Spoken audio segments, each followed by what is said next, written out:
In April 2024, Ntoroko District released a report indicating that between 20 to 25 acres of land had been lost to the Democratic Republic of Congo due to the collapsing banks of River Semuliki. The most affected area was Rukora village in Bwiramule sub-county because farmers were cultivating on the riverbank. However, this has since stopped because the land no longer exists. The river reclaimed it. During the field visit, it was found that at one point in Rukora 1 village, the river had left its normal course and diverted towards the Ugandan side, hence changing the boundary at that point between Uganda and DRC.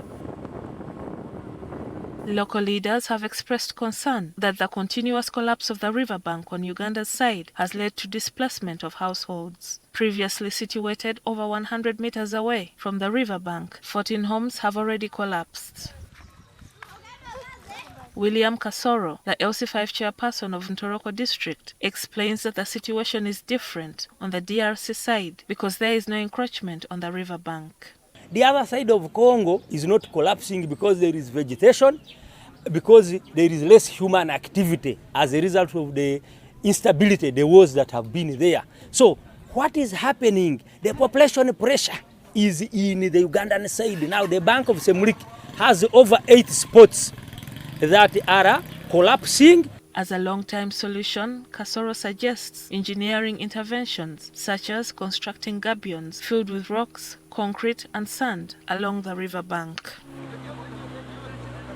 He adds that the siltation within the river has created fertile land, and when Ugandan farmers attempted to cultivate it in the past, they were chased away by Congolese authorities who accused them of encroaching on their territory. Ironically, this land originally belonged to Uganda. Because the river has eaten inside Uganda about 300 meters, meaning the boundary line is shifting. People's gardens have been taken. So the matter needs to be attended to urgently through a bilateral mechanism very well, and those people appreciate good enough their coordinates. Otherwise, there is likely to be a boundary dispute, border dispute between Uganda and DRC here in the near future.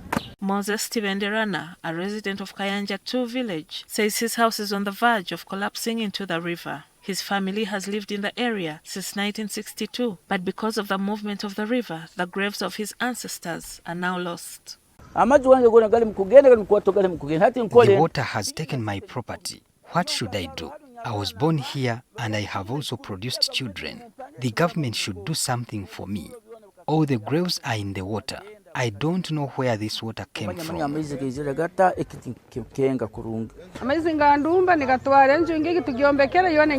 a home, but the water's taken it. Our land is gone. There was a road near our home, but it's now under the water.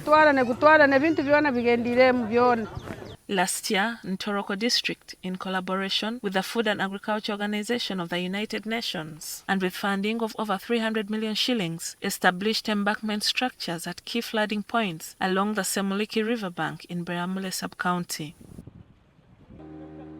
However, these efforts have been undermined by increasing human activities such as animal grazing, bush burning in buffer zones, and the destruction of the fences along the riverbanks.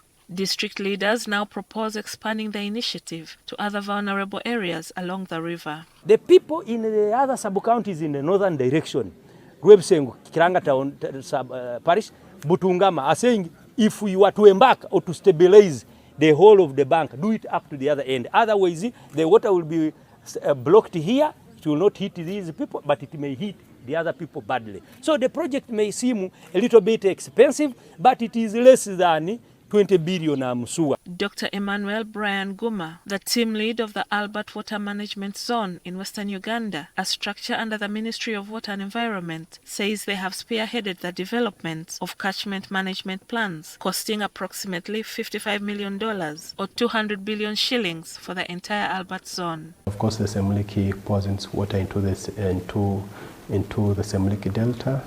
That is a critical breeding ground for fish within the Albert, within Lake Albert. So whatever happens upstream really affects fish production further downstream. In contrast, the dense vegetation on the DRC side helps the river meander through weaker areas on the Ugandan side. There are international coordinates demarcating both countries. Yeah, it's only that we keep on losing our buffer zone, our fertile soils into the river system, but the international boundary doesn't shift because of the changing river course. Under the Lakes Edward and Albert Integrated Fisheries and Water Resources Management, or LIF2 project, about 1 kilometer of degraded riverbank in Bweramule sub-county was restored using nature-based solutions. One of the other interventions that we did under the LIF2 project was to bring a water source outside the buffer zone of the river and supply water to the troughs where the cattle would actually drink the water from.